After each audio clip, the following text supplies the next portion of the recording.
Hi friends, welcome back to ఉస్తా kitchen. ఈరోజు వీడియోలో meal maker pulao చేసుకుందాము.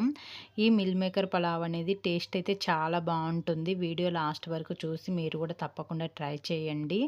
ఈ పులావ్ అనేది ఇంటికి రిలేటివ్స్ అనుకోకుండా వచ్చినప్పుడు ఏం చేయాలో అనుకోకుండా ఇలా సింపుల్గా అండ్ టేస్టీగా చేసేసుకోవచ్చు. అంతేకాకుండా లంచ్ బాక్స్లలోకి కానీ ఎక్కడికైనా ట్రావెలింగ్ చేసేటప్పుడు నార్మల్గా పులిహోర ఎక్కువ ప్రిఫరెన్స్ ఇస్తాం కదా, అలా కాకుండా ఇలా మిల్ మేకర్తో పులావ్ చేసుకోండి. టేస్ట్ అయితే చాలా బాగుంటుంది. అంతేకాకుండా మిల్ మేకర్ కూడా హెల్త్కి చాలా మంచివి. సో వీడియో లాస్ట్ వరకు చూసి మీరు కూడా తప్పకుండా ట్రై చేయండి.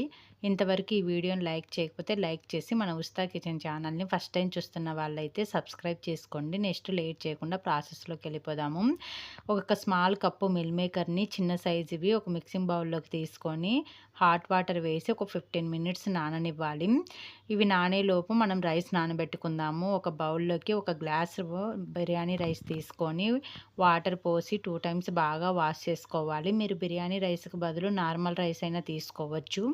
ఇలా వాష్ చేసుకున్న తర్వాత రైస్ మునిగేంత వరకు వాటర్ పోసి ఒక హాఫ్ అన్ అవర్ నాననివ్వాలి.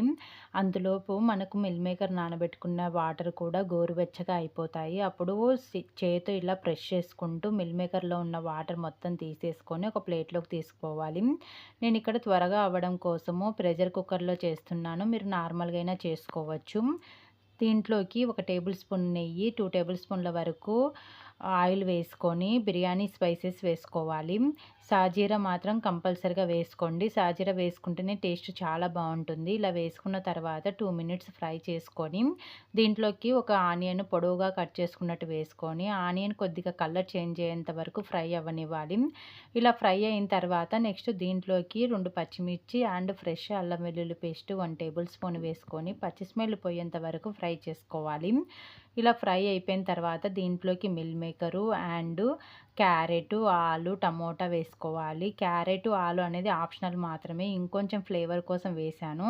తర్వాత సాల్టు అండ్ కారము, ధనియాల పిండి, గరం మసాలా అండ్ బిర్యానీ మసాలా, కొత్తిమీర, పుదీనా, బాగా బీట్ చేసుకున్న హాఫ్ కప్పు పెరుగు, 1/2 టేబుల్ స్పూన్ వరకు పసుపు వేసుకొని అంత బాగా మిక్స్ చేసుకోవాలి.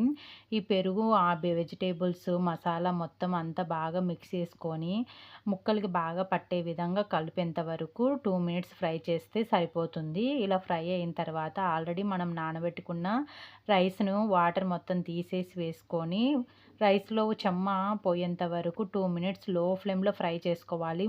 రైస్ అనేది ఇరగకుండా సైడ్ నుంచి కలుపుకుంటూ ఇలా 2 మినిట్స్ ఫ్రై చేసుకున్న తర్వాత ఒక గ్లాస్ రైస్కి 1.5 గ్లాస్ వాటర్ యాడ్ చేసుకోవాలి.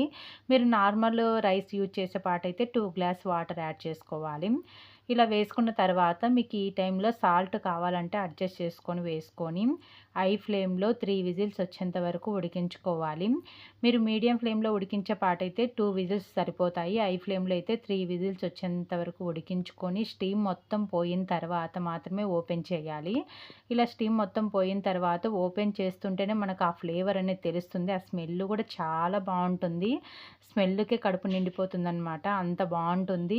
మనకు వెంటనే అయితే కొద్దిగా తడిలాగా అనిపిస్తుంది. ఒక 5 మినిట్స్ పక్కన పెట్టేసుకొని సర్వ్ చేసుకుంటే రైస్ కూడా మనకు పొడి పొడిగా వచ్చేస్తుంది. టేస్ట్ కూడా చాలా బాగుంటుంది. మీరు కూడా తప్పకుండా ట్రై చేయండి. ట్రై చేసి రెసిపీ ఎలా వచ్చిందనేది కామెంట్ రూపంలో తెలియచేయండి. సో మీకు ఈ వీడియో నచ్చినట్టయితే మీ ఫ్రెండ్స్ అండ్ ఫ్యామిలీ మెంబర్స్కి షేర్ చేయండి. ఇలాంటి మంచి మంచి రెసిపీస్ కోసం మన ఉషితా కిచెన్ ఛానల్ని సబ్స్క్రైబ్ చేసుకొని పక్కనున్న బెల్ ఐకాన్ని క్లిక్ చేసి ఆల్ మీద నొక్కండి. Thank you for watching friends.